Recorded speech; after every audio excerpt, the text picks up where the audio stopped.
Oi pessoal, tudo bem com vocês?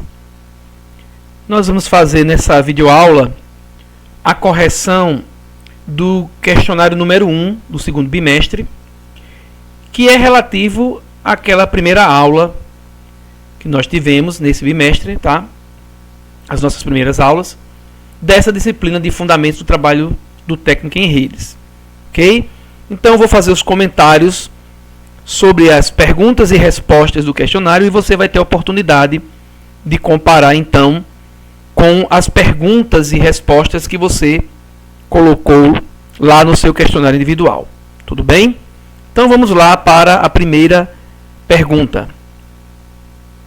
A primeira pergunta pedia para que você fizesse uma definição para o trabalho humano. Faça uma definição para o trabalho humano.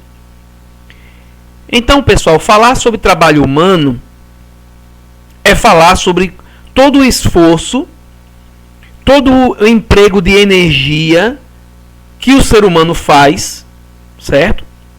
E isto para diferenciar do trabalho que ocorre, por exemplo, na natureza. Os animais também trabalham, eles também utilizam energia e esforço e uma certa técnica até para alcançar os seus objetivos. Então, quando um pássaro constrói o seu ninho, quando um mamífero constrói a sua toca, né, cava a sua toca, quando um castor, por exemplo, constrói a sua represa, quando você observa o trabalho das abelhas na colmeia, certo? O trabalho da formiga transportando alimento, estocando alimento, você percebe que na natureza os animais também trabalham. Então, para fazer uma diferenciação do emprego da força e do esforço mental e físico feito por seres humanos, certo? Usamos essa expressão trabalho humano para diferenciar, tá? Então, todo o esforço mental e físico que o ser humano faz para alcançar objetivos, consequentemente obter resultados, é definição de trabalho humano. Trabalho humano é todo esse esforço empenhado pelo homem, no sentido de ser humano, para alcançar resultados. Esses resultados podem estar relacionados com a sobrevivência, com a transmissão do conhecimento, certo? Pode estar relacionado com as necessidades de autorrealização, necessidades de expressão artística e muitas outras, certo? Qualquer necessidade humana é objetivo do trabalho humano, tá? Então vai aparecer aí a definição formal e ela fala sobre a aplicação de esforço e resume o que eu acabei de explicar sobre trabalho humano, ok? Vamos então para a segunda questão. Aqui eu saio de uma pergunta do campo mais abrangente, geral, e vou para um campo mais específico. O que é trabalho técnico? Nós já discutimos sobre o conceito de trabalho, em termos gerais. Mas o que é trabalho técnico? Quando ele usa a expressão técnico, e vem de técnica, que é uma expressão de origem grega, técnica, né? No grego, técnica tem a ver com arte. Arte de fazer alguma coisa, né? A arte de exercer um ofício, certo? Isso é técnica. Então, a partir daí, da etimologia da palavra, que vem do grego, você consegue dar um sentido mais moderno. Como?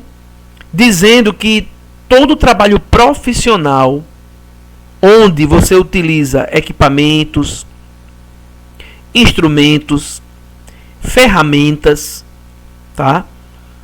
E você faz esse trabalho baseado em normas, em padrões, ou seja, você tem como seguir certas regras para garantir um bom resultado, e você tem padrões para você comparar o seu trabalho com outros semelhantes, disse que isto é trabalho técnico.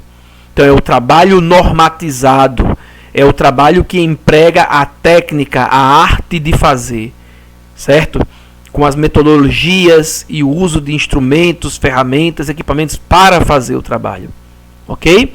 Então, resumindo, está aí aquele onde o profissional utiliza equipamentos, instrumentos, ferramentas, tá? Para realizar suas tarefas baseadas em normas e padrões. Então lembre, o trabalho técnico tem a ver com o uso de instrumentos, tem a ver com o uso de técnicas, né? Estas técnicas são baseadas normalmente em normas e em padrões, tá?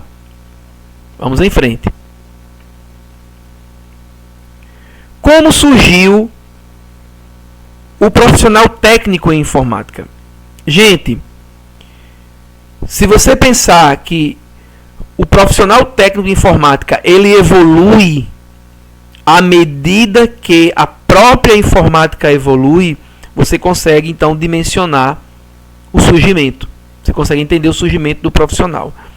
Na década de 40, nos anos 1940, quando o computador ele está surgindo, ele nasce, você tinha um profissional que fazia tudo em relação à manipulação daquele computador, certo? Então o profissional técnico ainda não era muito bem definido. A partir dos anos 1960 e 1980, entre esse intervalo de décadas, tá? Que eu vou colocar aí para vocês, o intervalo de décadas, 1960 até o final da década de 1990, aí você tem a popularização do computador. Ele deixa de ser aquele monstrengo do tamanho de armários enormes, né? Que ocupava salas inteiras, e ele passa então a ser representado por equipamentos mais portáteis, computadores que já podiam estar em mesas. E outra coisa importante, o computador ele sai do meio, um ambiente restrito, militar, acadêmico, restrito, e ele passa a integrar a vida das empresas. Então aí o trabalho do profissional de informática vai ficando cada vez mais relevante.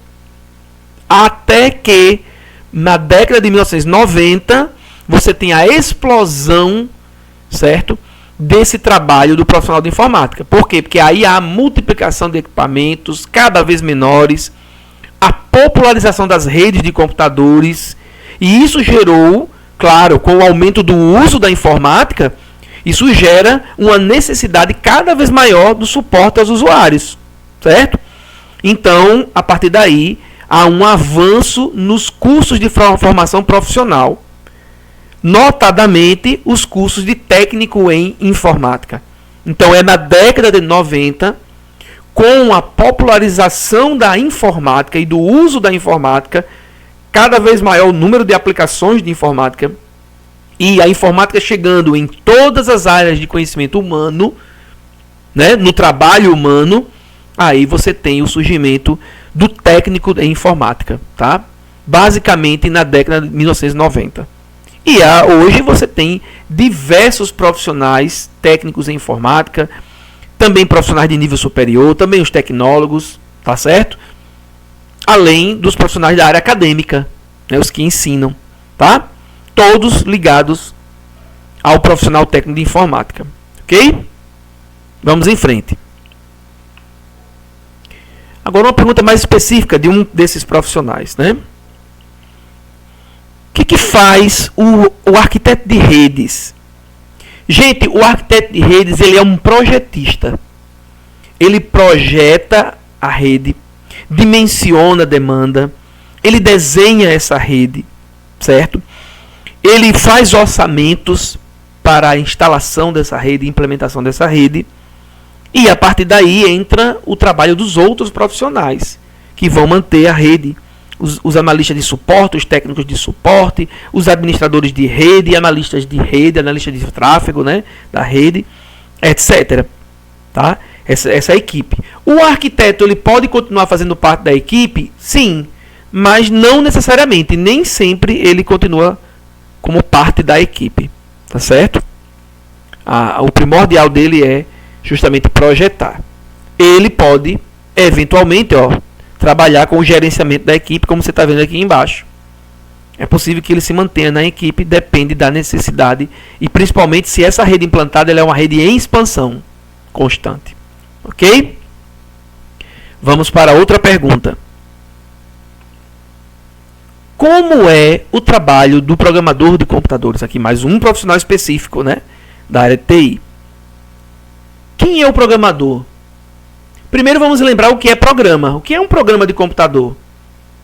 É um conjunto de instruções que diz como o hardware deve funcionar, certo? Como é que o hardware deve funcionar? É o software, ou seja, o programa que diz isso. Ele é um conjunto de instruções que o hardware lê e executa. Quem cria esse conjunto de instruções, esse software, é o programador de computadores. Então está aí a definição. É uma das profissões mais antigas dentro da área de TI, né? Um dos mais antigos. E ele é o profissional com a capacidade para desenvolver um software por completo, ou parte de um software. Ele pode trabalhar em equipe, isso é muito comum hoje em dia, e pode trabalhar também individualmente, mas isso é muito raro hoje em dia. Geralmente o programador trabalha em equipe, tá? Ou com outros programadores ou com outros profissionais de TI. Mas o normal hoje é o programador que trabalha em equipe. Inclusive isso é um requisito, muitas vezes, para o profissional que desenvolve sistemas, tá? Programador. Outro profissional aparece aí, ó, que é a pergunta 6. O que faz o analista de sistemas? O que é que faz o analista de sistemas? Bom, o analista de sistemas é aquele profissional que faz a intermediação entre as necessidades do usuário, as regras de negócio da empresa ou da organização, certo? E traduz isso em um projeto de um programa, projeto de um sistema, certo? Para que a partir daí os programadores possam codificar e criar aquele sistema. Então, quem é que faz esta leitura do que o usuário precisa e traduz para a linguagem do profissional de informática? O analista de sistemas, tá certo? Ele pode atuar na área de projeto de sistemas, mas ele pode também atuar na área, certo, de manutenção, ampliação, análise de um sistema, da viabilidade de um sistema, por exemplo, análise da viabilidade de integração entre dois sistemas já construídos, certo? Então hoje é muito amplo o trabalho do analista de sistemas, também uma das profissões antigas na área de TI. Tá? Então aí tem a definição formal, certo? Vocês podem ler lá no material de vocês essa definição formal que aparece lá. Outro profissional, agora mais moderno, né? Está dentro do grupo das profissões mais modernas, as mais novas, né? Como é o trabalho do cientista de dados? Gente, o cientista de dados, ele manipula uma grande quantidade de dados vinda desses bancos de dados, certo? E ele transforma essa grande quantidade de dados em informação útil, preciosa para os gestores, para os usuários finais, certo? E não só ele transforma isso em informação que possa ser legível, tá certo? Para os gestores, como também, a partir daí, ele pode criar novas informações, gerar ideias que são chamadas de insights, certo? São as chamadas ideias, são os insights, onde os gestores podem perceber coisas que não foram percebidas antes por eles, certo? Saídas, alternativas, soluções que não estavam sendo vistas antes. Então, um cientista de dados é um trabalho muito técnico, é um trabalho que envolve muito análise de dados e envolve também a análise de preditiva, né? Onde você vai montar cenários possíveis para serem apresentados e a partir daí também soluções e ideias a partir da grande base de dados. Então você começa de uma base de dados, transforma isso em informação e depois você transforma isso em ideias, não é? Você vai subindo cada vez mais o nível, tá certo, da informação até chegar no nível dos chamados insights, tá? Está resumido aí, transformar uma grande quantidade de dados em insights de negócio para que as empresas possam aumentar sua performance. O objetivo final sempre é fazer com que a empresa descubra novas soluções, certo? E perceba riscos também, né? Então o cientista de dados ele trabalha com isso, tá? E aí vem o que faz o técnico em rede de computadores, que é a área específica de vocês nesse curso, tá certo? O que esse profissional faz? Gente, ele monta, ele configura, ele faz a manutenção da estrutura da rede, tá certo? Então ele pega aquele projeto de rede e ele vai fazer a montagem daquela rede, certo? E muitas vezes ele vai contar também com a ajuda de outros profissionais, instaladores, por exemplo, não é? Ele conta com essa ajuda dos profissionais para fazer essa montagem. Isso vai depender muito do tamanho da rede, né? Da complexidade das instalações. Ele configura a rede para que ela venha a funcionar dentro de padrões e usando topologias e tecnologias, tá certo? Modelos, né, como a rede cliente-servidor, rede ponto a ponto, tá? Ele faz as configurações dos dispositivos, certo? Os dispositivos que formam os nós da rede, os dispositivos de conexão, por exemplo, switches, hubs, né? Que são temas do curso de vocês, tá? E ele auxilia também na gestão dos ativos de rede. O que é a gestão dos ativos de rede? O patrimônio de rede, os próprios computadores, os dispositivos de armazenamento, as impressoras, os multifuncionais, né? Então tudo isso são os ativos de rede, é o inventário da rede. Então ele ajuda a controlar esse inventário da rede, certo? Tanto em termos de quantificação de equipamentos, como também das condições de cada equipamento desse, certo? Muitas vezes o técnico de rede também auxilia o administrador de redes no monitoramento da rede, para ver como é que está sendo utilizada a rede, os horários de maior demanda, né, a utilização correta, as questões de segurança da rede. Então o profissional de rede, ele é alguém que trabalha dentro de equipes, é um profissional nato para trabalhar em equipes. Por isso que é tão importante a habilidade de trabalhar em equipe, a habilidade de comunicação, tanto com o usuário como os membros da equipe, e esta habilidade, tá certo, de fazer trabalho colaborativo. Isso é fundamental na profissão do técnico de redes, tá bom? Pessoal, então vamos ficando por aqui. Espero que tenha esclarecido mais o exercício e você possa comparar com as suas respostas e você possa ter aprendido um pouco mais sobre as questões do trabalho em geral e do trabalho específico do profissional de TI, chegando até o profissional técnico em rede de computadores. Abração, pessoal, e até a próxima. Tchau!